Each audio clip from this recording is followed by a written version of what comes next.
Hi, everyone. Welcome back to another amazing episode on the Unleashing Potentials podcast. My name is Bernadette Desir, and I'm your host. And joining me today, fellow Canadian, is Cheryl Parker. How are you, Cheryl?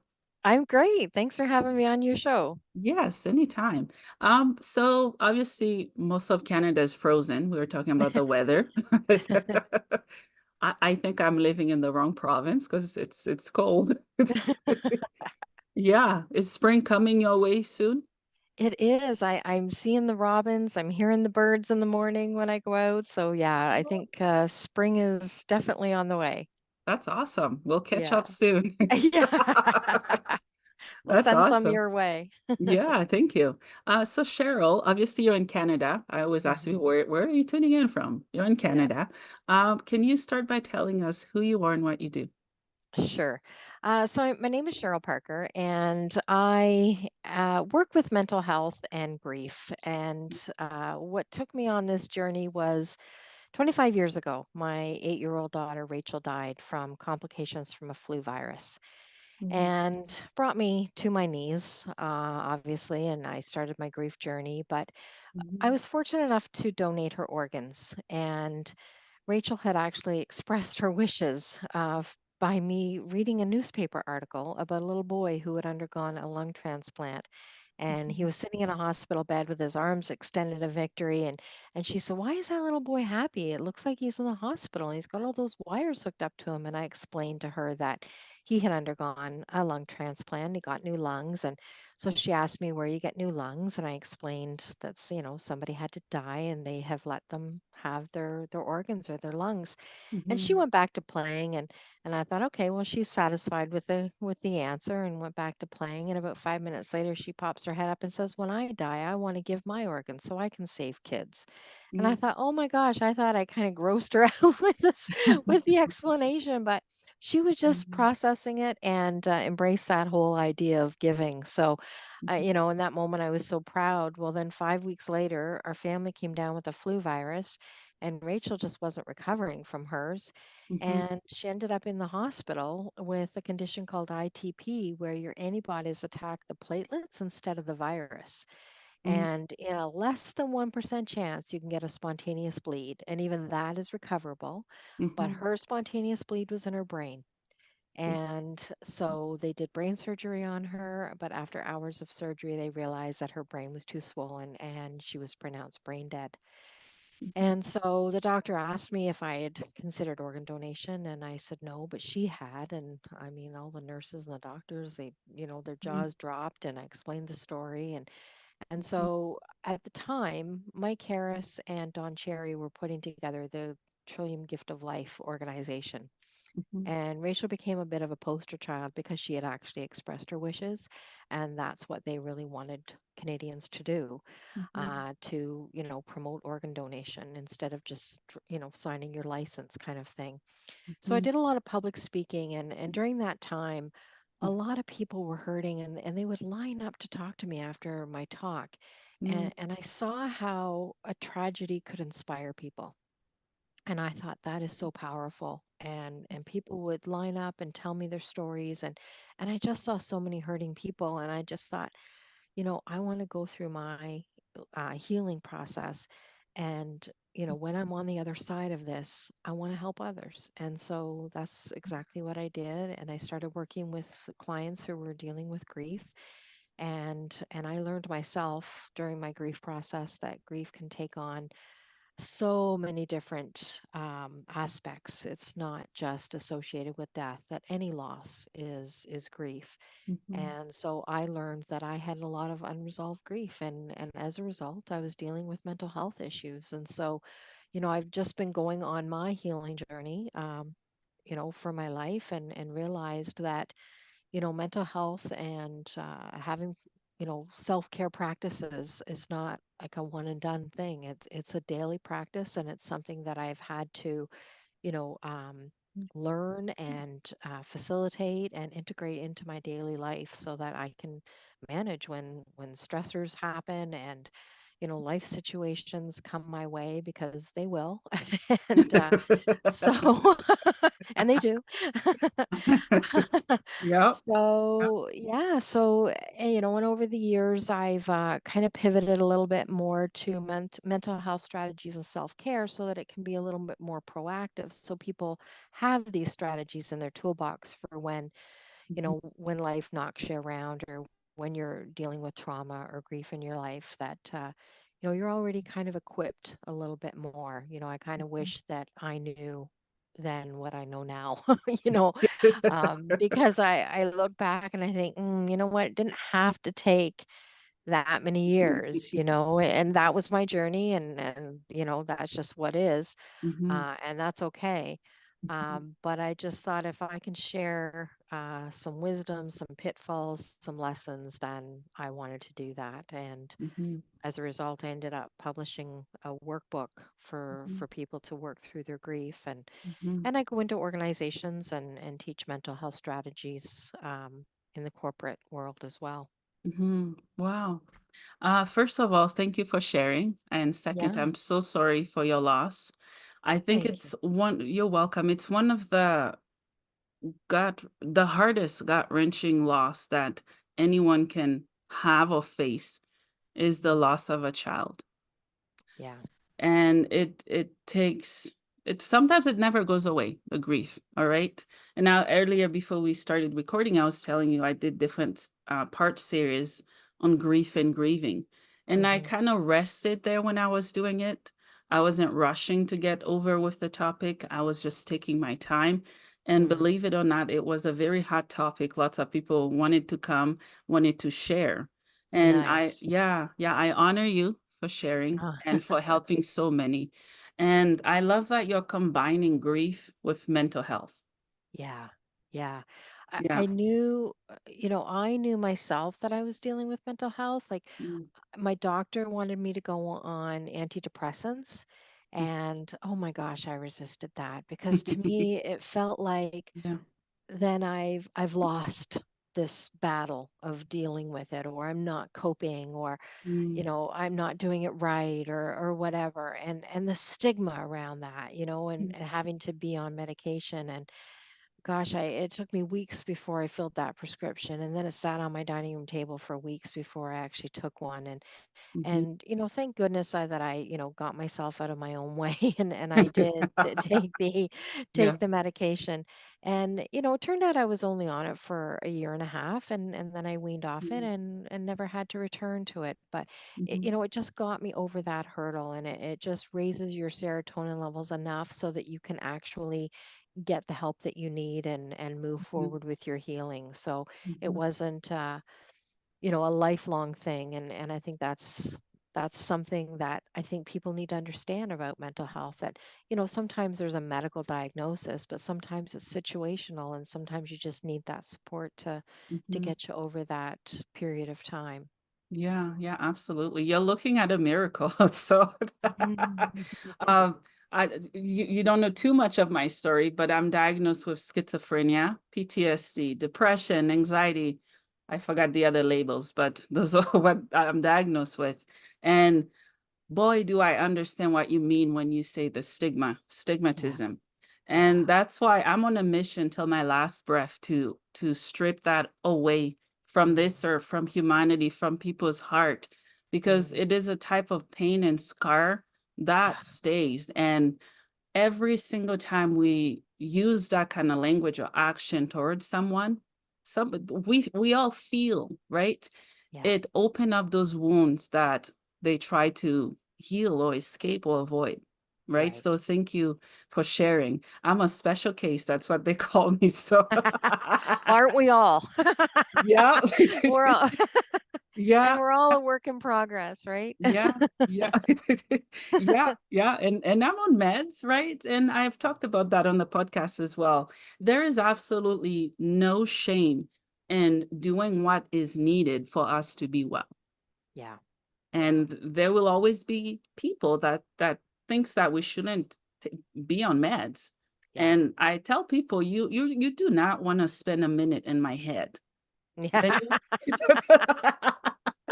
Then you'd be under a rock. So Yeah, if I can wake up and put this together and be here, you're right. I've won my trophy already. So Yeah, yeah, so yeah. true, so Hmm. true. Hmm. Yeah. Yeah. So what would you say to parents that have lost a child or more than one? Mm, what would I say to them? Uh, Gosh, that's such an open-ended question. What would I say to them? Well, to grieve on their own time, to Mm-hmm. grieve their own way. There's no right way to grieve. And to surround themselves with supportive people, get to know who their people are, Mm-hmm. because people are ignorant and they will say ignorant things, and Mm-hmm. which sets us back in our healing journey. Mm-hmm. So surround yourself with supportive people, Mm-hmm. and be patient and kind with yourself, because it's not going away anytime soon. And Yeah. the grief never ends. It never ends. But Mm-hmm. I do know that if you're willing to lean into the pain and do your grief work, that you can get complete with the pain. Not complete with the grief, because the grief will always be there, but the pain does not have to run the show forever. Mm-hmm. Yeah, thank you for sharing. I agree. Yeah, that's what I echo to people that we are as unique as our griefs. Yeah.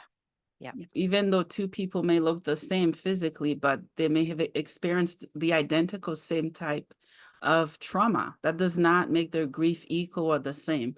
And Yeah. I love that you shared that to just grieve, do it alone, do it your own way, and Yeah. not to have standards or watching what people are doing and Yeah. attempting to doing it when you know you're not gonna fail at it. Yeah. Yeah. Mm-hmm. And the pain is in the resistance of it. Ooh, So if you yeah. can allow it, Mm-hmm. then it can be kinder. Like allowing it to slow you down. Like I remember that being so frustrating to me, because it's like Yeah.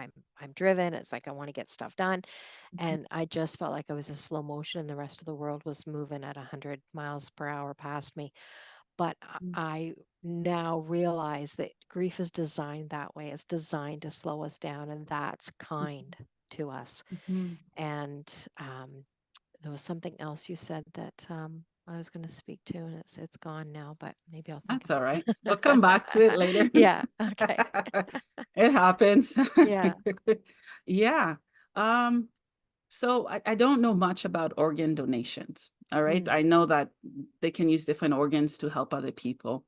Hmm. Have you partnered with some organ donations organizations in Canada? That was a mouthful, you guys. Organ. Have you partnered with organ donations organizations in Canada, Cheryl? Yeah, I did. I did work with the Trillium Gift of Life organization with Don Cherry and Mhm, Mike Harris, and I did some public speaking around that. I'd mhm, also partnered with Sick Kids Hospital in Toronto. They mhm, had me at a few speaking events, and I believe it was Manulife that was doing a campaign across Canada, and I became the national spokesperson for organ donation. mhm, And so I went around and spoke, and I was on a panel, and they flew me out to Winnipeg to do mhm, a panel discussion on Women's Television Network. mhm, There was also a documentary done about my daughter Rachel. So yeah, I was very involved the mhm, first year, advocating for organ donation. And and you said, I will till my dying breath, be trying to break down that stigma. And for me, yeah, it was all about normalizing the conversation around grief, because I thought, my mhm, gosh, I've got all this grief that's unacknowledged, unresolved, expressed. mhm, And I just thought, like, and it's not just death. So I just thought, I can't be the only one walking around with all this grief that I didn't even realize. And why aren't we talking about this? Why aren't we teaching yeah, this? Like, it yeah, just baffled me. And so mm, I wasn't interested in becoming a therapist. I was more interested in educating people around grief, how to go through the process yourself, how to support others who are going through it, Mm-hmm. because I just found people were very ill-equipped when I returned to the workplace. People didn't know what to do with me. I didn't know what to do with me, never mind them, right? So I felt sorry for them because I get it. But I just thought, no, we deserve to have that education and to normalize this conversation. I agree. Yeah, it takes people like you and me to start this movement, and many others have already started it. And I feel that it is my duty, um, as a special case, to carry out this mission, to Yeah. not let them down because there are people waiting. Yeah, if you can, why not, right? Mhm, Yeah, I also feel very compelled too. It's like if I have this gift of speaking about a tragedy, inspiring people and mhm, breaking that stigma, like how dare I sit back and not, mm, And I mm. really felt called to it for sure. Yeah, yeah, Yeah. yeah, I agree. Let's talk a bit more about mental health in the workplace. Mm. Uh, Yeah. yeah, share with me your thoughts and experience. Well, yeah, like I said, when I went back, people didn't know how to deal with me, and Mm, people would approach me like I was off for like I think 5 months. mm, And well, first of all, they were calling me every couple weeks, like, when are you coming back? When are you coming back? You've passed the mhm. 5 weeks guideline. It's like, oh, sorry, you know. Um, Yeah. 5 weeks might be your guideline, but I'm like a mess. And Yeah. so yeah, I was off for 5 months and then I went back. And so about 4 months into being back in the workplace, I remember a woman saying, oh, how's it going? I said, oh, I'm having a rough day. Oh, why? Mm. What's wrong? It's like, well, it's Rachel. It's like, oh, that still? Oh, wow. And I remember walking away, wow, is there something wrong with me that I'm still harping or obsessing over my daughter dying 9 months later, and I remember at the time going to my therapist and running that past her, and she goes, oh my goodness, Cheryl, you carried her in your belly for 9 months. Like 9 months is nothing. And Mm, so I had to get validation all the time for what I was experiencing mhm, because I couldn't allow myself mm, to actually be not okay. mhm, And in the end, after I had been back to work, April, May, June, July, so it was like 7 months I had been back to work, mhm, and I ended up leaving the workplace. I was falling apart at the seams. The first anniversary was coming up, and the anticipation of that was just bringing me to my knees all over again. mhm, So I ended up leaving work and going on short term disability. And in the end, I decided to leave my corporate job and not return. mhm, I know there was some pride and ego involved for me because I didn't want, I had been in the organization for 18 years. I'd grown up in the organization. A lot of people knew me, and I did not want to be on display and have my coworkers watch me fall apart in front mhm, of their eyes, and I couldn't do it. And so I took the time off, and I actually started cleaning houses to keep the roof over my head, and then took a business course and learned how to run a business. And then I had like 9 cleaners working for me, and I ran that business for about 8 years. And so when I get lemons, I do make lemonade. And I ended up returning to my corporate job actually, and thriving in it. So yeah, that was my journey, but it's not easy returning to the workplace with the stigma and the ignorance around mhm. grief and how to support others. Yeah, yeah, yeah. I'm sorry you had to experience that. No one should ever have to, Yeah, because, like we just talked about, it's a process, and it's not at people's timing; it's ours. And yeah, whether that timing is all our lives reflecting and healing from that, so be it, right? yeah, And yeah, good for you for knowing when you had to step back, even though it yeah. was very difficult, I'm sure. And It yeah. was like from going to working in a corporation and being a project manager and having, high profile, a high salary job to, being on my knees cleaning toilets. Like it was very humbling. Mhm, And I realized that I got a lot of my identity from my position and my mhm, salary and my title. And that was like such a beautiful transformation for me to have to go through, mhm, mhm. to literally bring me to my knees cleaning toilets to get who I Yeah, am, yeah, to yeah. really get who I am Mhm, and to be humbled in that way. But to mhm, realize that, if I'm having a bad day, I can cancel a house cleaning. The worst thing is that somebody's house isn't getting dusted and the toilets mhm. aren't getting cleaned today. Yeah, Like yeah. children are not dying, Mhm, and mhm, to give myself that grace and mhm. to give myself that slack, Yeah. and that worked for me, Mhm, while I mhm, went through my healing process, and it gave mhm. me time to be alone and be with myself, and cleaning was very therapeutic. It Yeah, can be. Yes, yeah, yes, it I certainly agree. can be. Yeah. Yeah, yeah. Yeah, thank you for sharing. I think there's more work that needs to be done, and there could be more ideas when it comes to mental health in the workplace.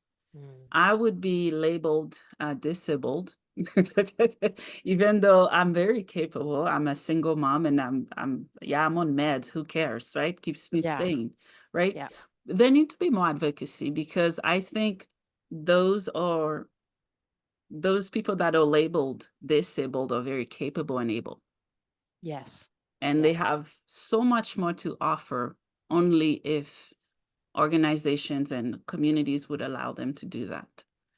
And absolutely. yeah, and I find I've talked to many people who's experienced those kind of stigma at work, Yeah, regardless of what they look like, is that they feel that they're not, they feel small at work.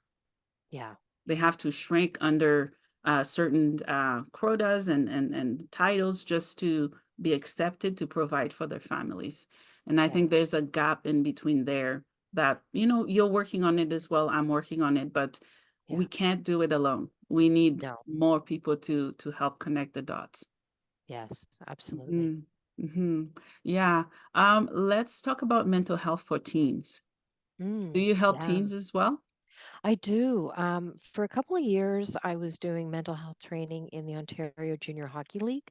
Mm. Got a contract, and there's 22 teams across Ontario, 16 to 20-year-olds, and they were really struggling. And in the hockey culture, there wasn't a lot of room for that Mhm. conversation, and there were boys that were struggling, and with the whole hazing thing and confidence, and they're playing elite sports while holding down good grades and family stuff and social media and like all the things that our teens are dealing with.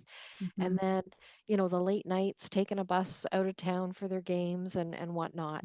So we went in and we taught them mental health strategies. And 16 to 20-year-olds, they're not all like hyped up about this conversation. No. But Yeah. I remember going in and thinking, if I fall on the ears of one of these young men and it helps them, then I Mhm. have done my job.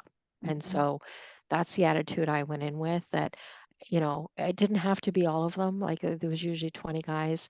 And Mhm. I said that. It's like, you know what? I'm not speaking to all of you. Mm. But if I'm speaking to the one in the room that needs to hear this, then hear this, Yeah. that Mm.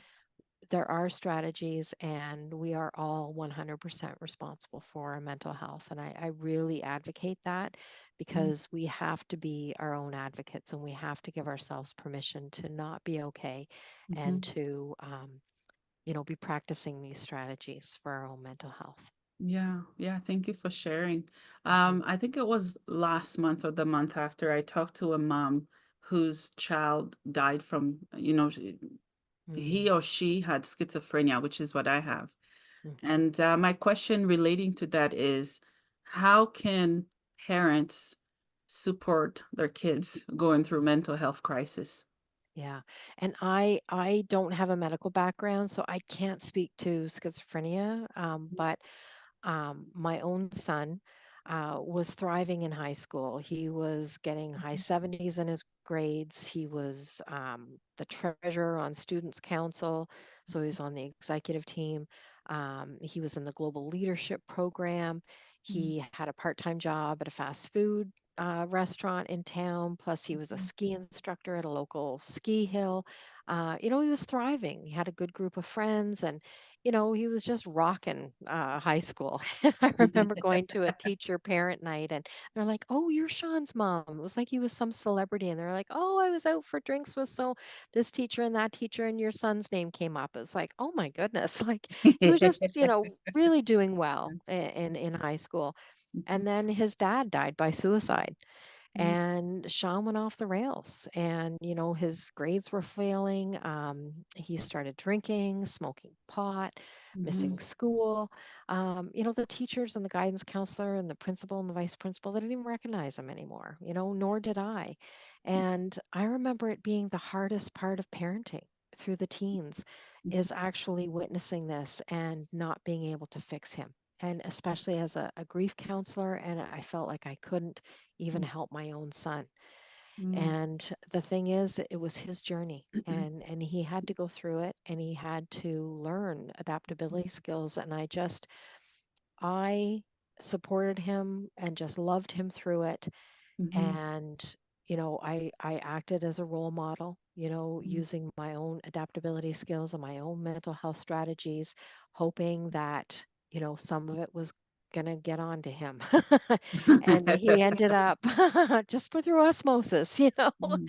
um, Yeah. because I didn't actively do anything, because I knew that anything that I was going to provide advice, it was not going to be accepted, because Mm, he was angry and he was frustrated, and mom didn't know anything, and he was on his own destructive path.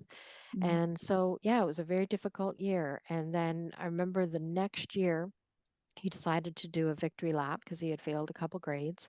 mm, And so he went back for a victory lap, and to get those 2 extra credits. And I remember at graduation, they're calling out the names, and everybody's crossing the stage, and the vice principals, shaking the hand and handing the diploma. And, it's kid after kid after kid walking across the stage.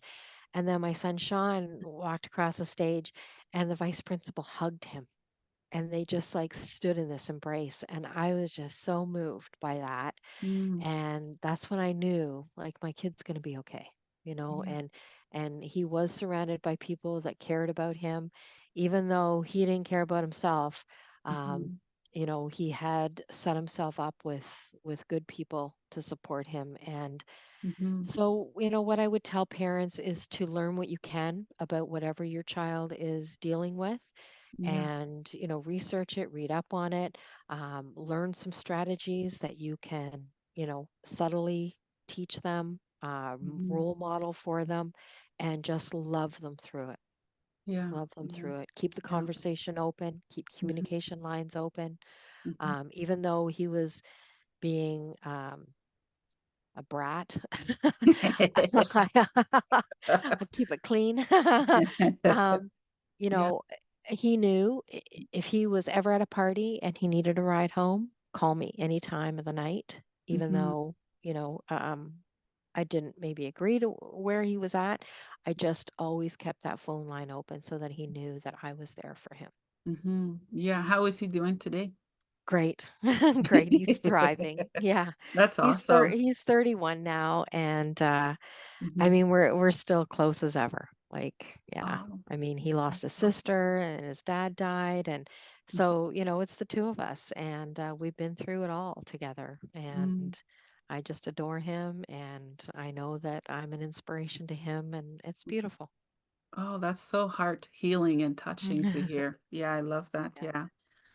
Can you walk me through some of the healing phases and stages that you had to go through? Oh boy. Yeah. Oh my goodness. Well, like you talked about, uh, Catherine Kubler-Ross's book, Yes. and she kind of defined the stages. Mhm, And I don't talk a lot about the stages in my grief program, Mhm, because I don't want people to get hung up on it. And I think that people do tend to get hung up on the stages, and then mhm, there's some judgment in it.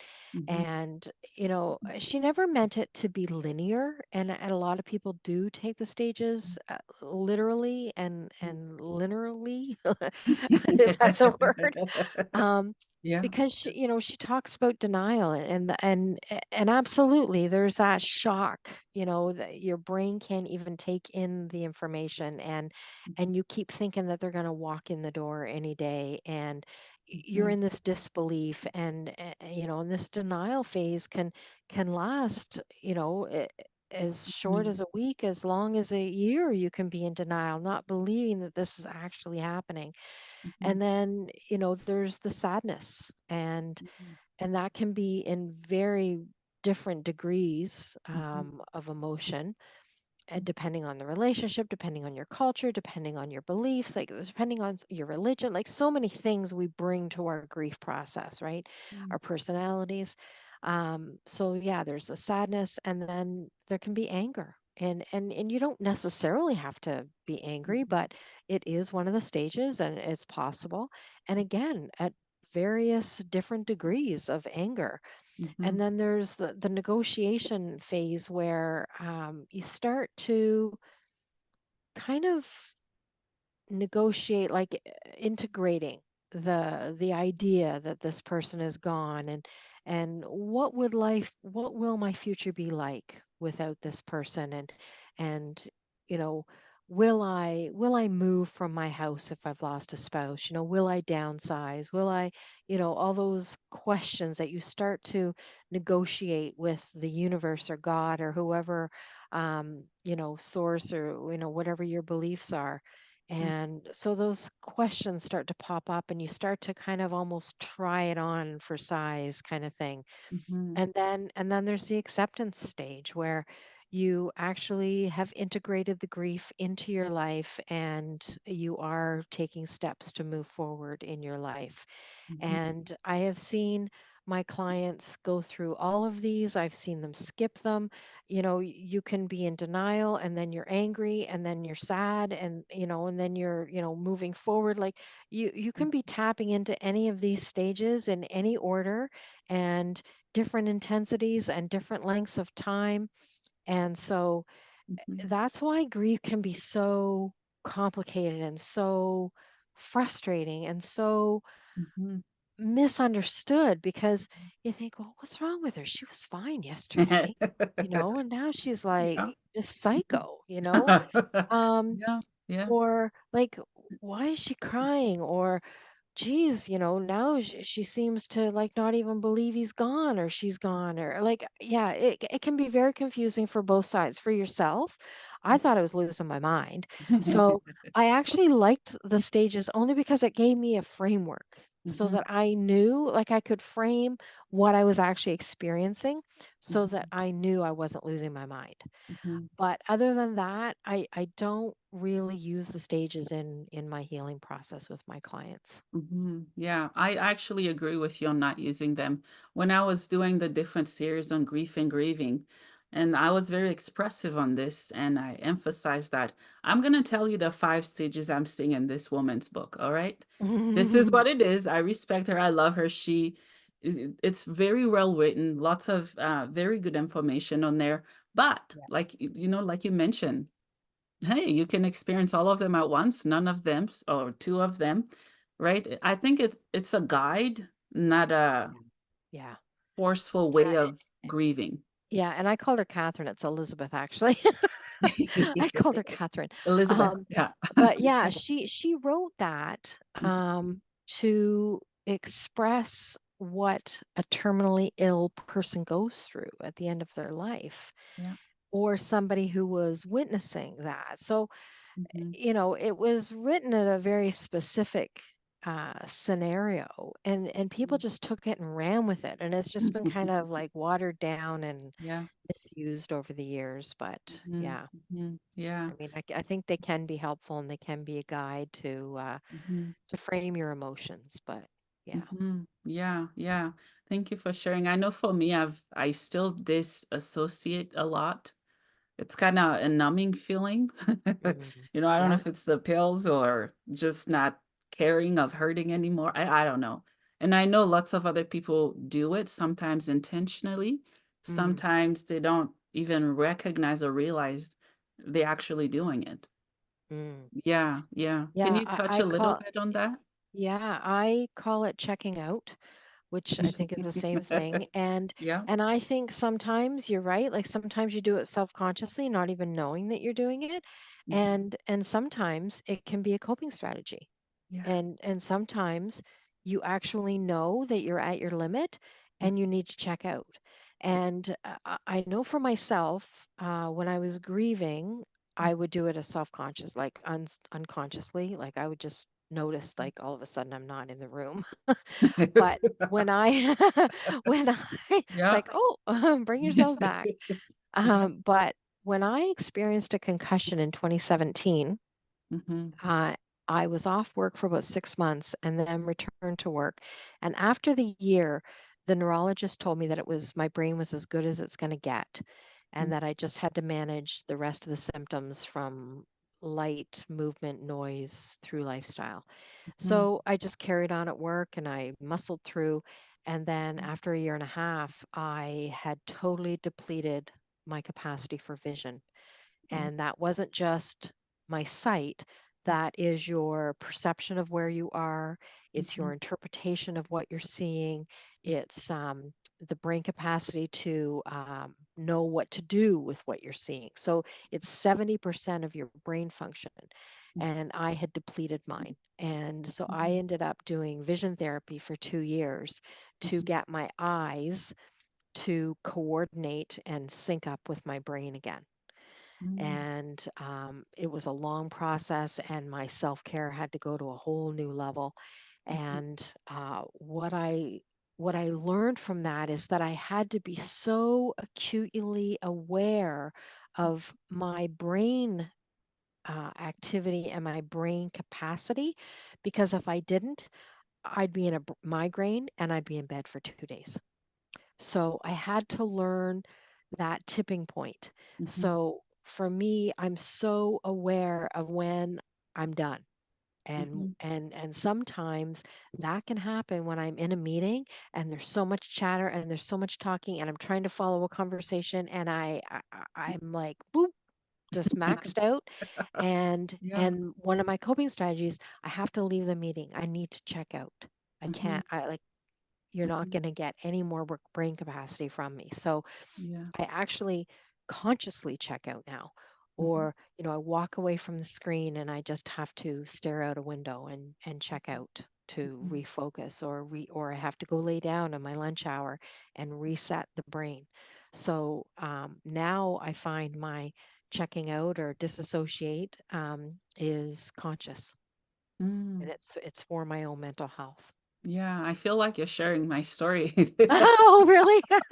Well, Yeah, yeah, yeah, we like you said, it's unique as our fingerprints. Can be so different, but there's like this common thread, right? That, yeah, we can all relate to each other. Yeah, yeah, yeah. which is the beautiful thing. Absolutely. Yeah, I don't Yeah. know how many concussions I've had, whether I was aware of them or not.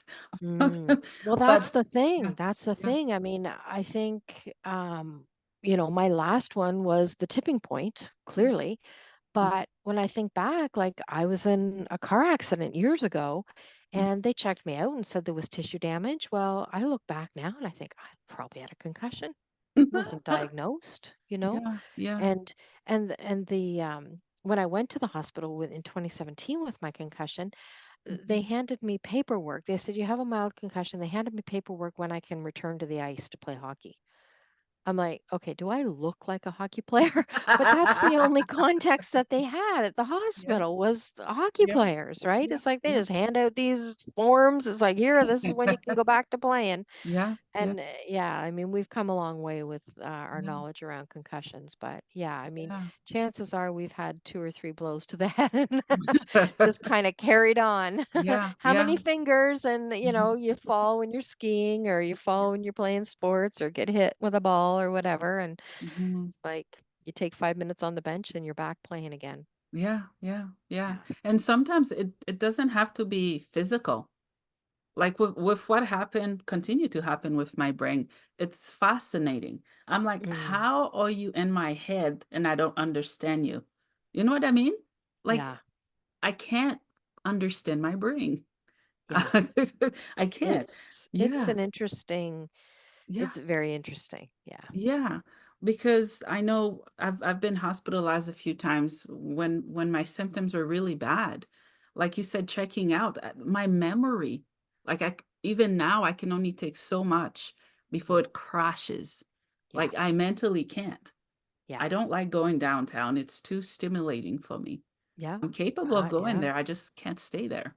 Yep. And I noticed too with my memory, how I get information, all of it is impacted. Yes. Mhm, Yes. Yeah. mhm. Yeah. Yeah. I don't have the same retention.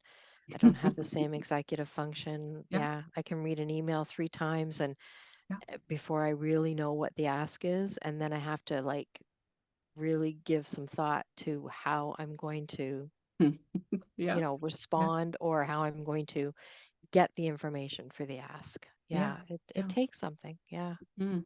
Happens to me all the time. Yeah. I have to read Yeah. it a few times, and Yeah. even after a few times, there's a type of fear in my heart that I'm like, I don't know if I'm answering this well. I know. I'm just gonna put faith into what I respond and hope Yeah. that person gets it. Yeah. Oh, I hear you. I'm right there with you. Yep. Yeah, It's yeah. very humbling. Mm-hmm. Yeah. Give me a few scenarios how you would help a client. You don't have to share anything personal. Yeah. With regards to grief or mental health, or what do you mean? The soup, the whole both. The whole suit. Yeah. Well, with the grief client, it's more structured because I have my workbook that I authored, and we use that as a guideline. So it's 8 weeks, and each we read a chapter Mhm, and set the foundation, mhm, and then we take up the answers the next week. So I like the interactiveness because it gets them thinking. It gets them introspective, and no two people do the program the same. Like it's so interesting. And I get them to do a timeline. I get them to look at their life from the aspect of loss, which is such a profound exercise because we don't think of it. Like, what was your very first loss? And usually it's a pet or a grandparent or something, mhm, and that sets the stage. And then we map out all the losses that you've had over your lifetime, and then we start to see the patterns of, what were the conversations that you had? Was it, if you're going to cry, go to your room? Do you learn isolation? Or or did your mother or father say, keep yourself busy? And that sets the stage for how you deal with grief. Or your pet dies and we'll get another pet. So you replace the loss. So, there's so many messages and so many conversations that are inherited over the years mhm, and sets the tone for how we deal with grief. So we do that exercise at the beginning so that you really get a good picture of who you are in the face of grief. And mhm, then from there, then we move through, what keeps you stuck around grief? What are those logs on the path? Because I wrote it in an analogy of walking through a forest.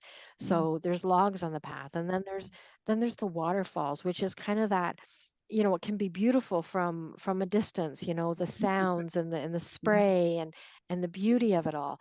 But also it can be thunderous and relentless and smashing against rocks, and you can be having a good day and then brought to your knees the next day or the next minute even. So the waterfall, and then there's the swamp. It's like, how are we actually going to trudge through those bad days, and learning the coping strategies, and then we start looking at what's possible if you could let go of some of these things that stop you and some of these responses that you have to grief, because I ask people to take at least 1% responsibility, and that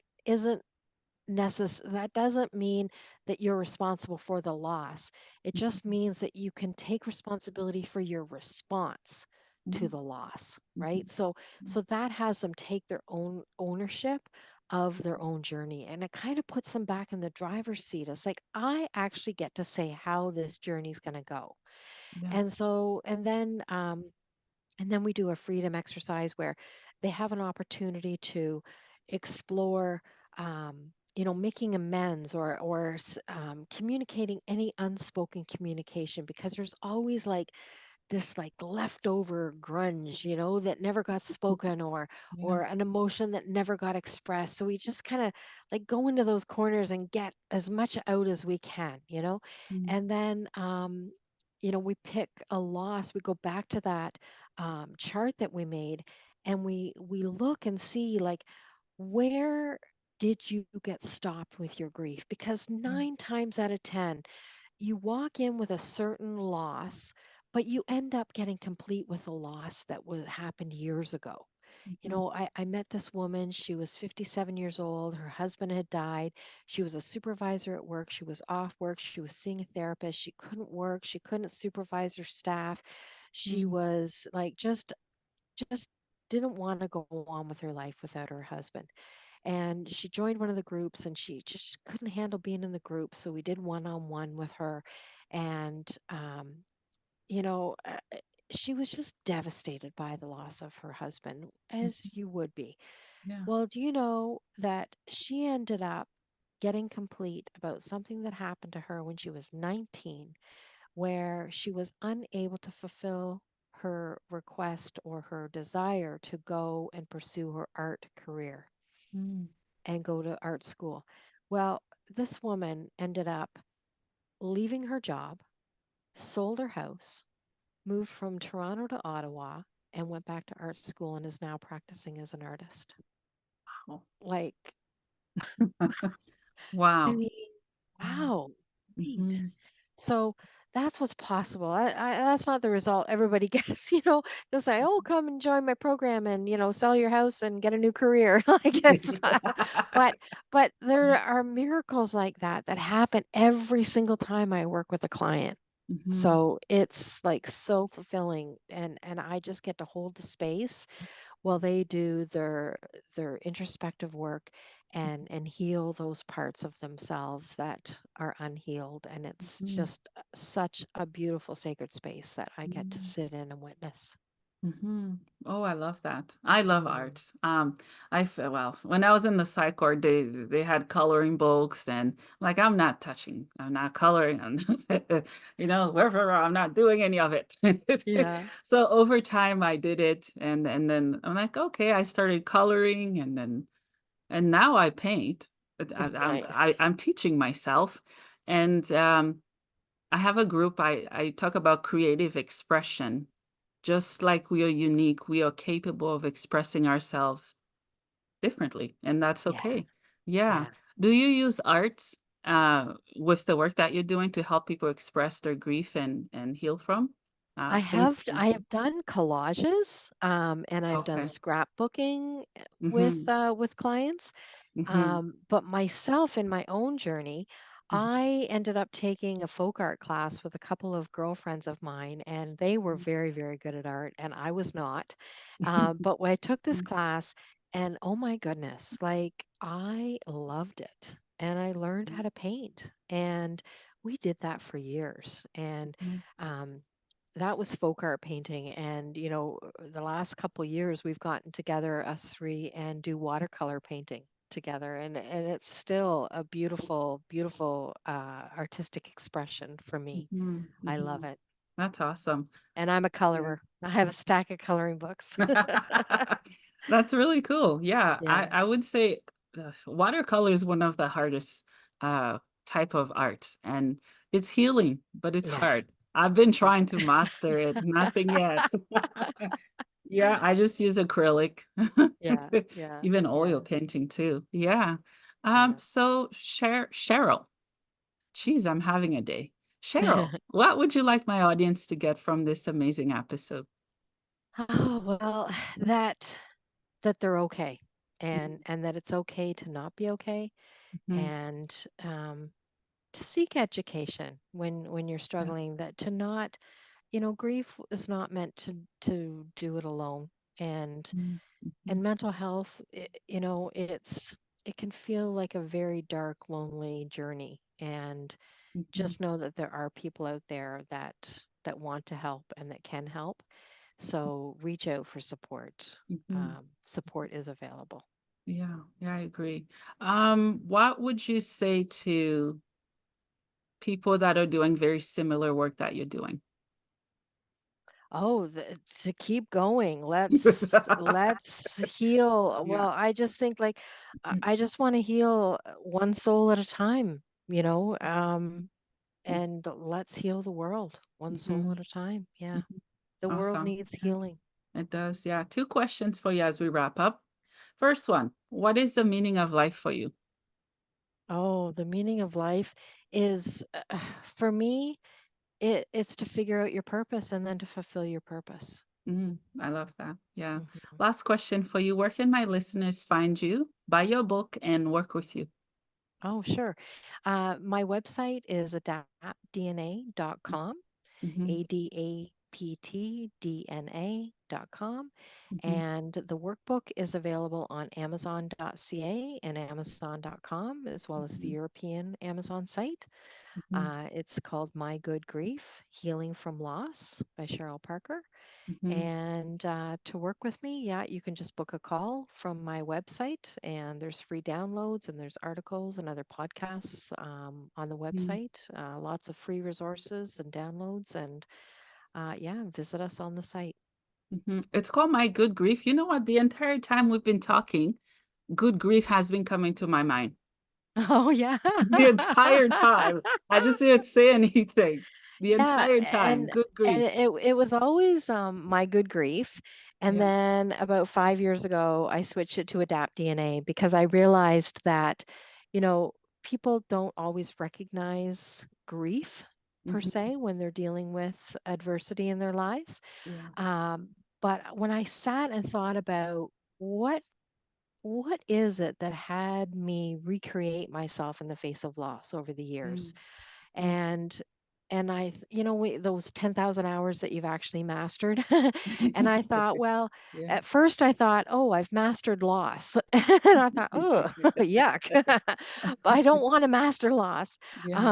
But then I thought, no, it's actually my ability to recreate myself in the face Mm, of loss. mhm, And then I realized, okay, but what has me actually be able to recreate myself in the face of loss? mm, And that's my adaptability skills. And we're all born with adaptability in our DNA. mhm, And it's also a soft skill that we can develop. So that's when I switched the name to Adapt DNA so that it could be more versatile and, mhm, fit into mental health in the workplace and adaptability training as well as the grief. But mhm. yeah, the workbook is My Good Grief. That's awesome. Well, Cheryl, thank you so much for all the work that you continue to do and what you're going to do ahead. And for sharing your story, for opening up your heart, for trusting me to ask you questions. And Anytime. thank you so much. This Oh, has it's been been such a healing interview. Thank you. great. Well, it's been my pleasure. Thank you so much. You're welcome.